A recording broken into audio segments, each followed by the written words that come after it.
Local SEO Tips Part Number 2. Hi everyone, Coach Kherk is here. Tips for developing an effective local SEO strategy. Take advantage of online business directories. Online business directories can improve your online presence. The more business directories you add your company to, the more frequently your brand will appear in search results.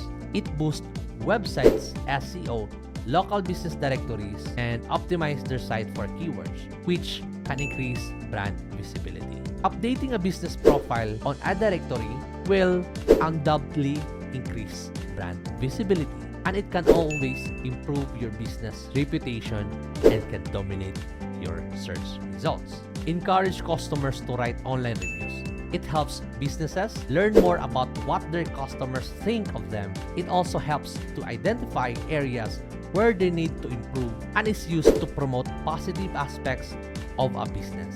You can make reviews requests part of your email newsletter with a link, or use marketing automation to generate automated review requests for customers who are the happiest with your product and services. And be as authentic as possible. Fill in and regularly update your business description and update or upload current and high quality photos. Okay? Well, that's all we have for today, and stay tuned for more local SEO tips, guys. Thank you for watching, and if you want to learn more, go to KherkRoldanSEO.com. See you inside.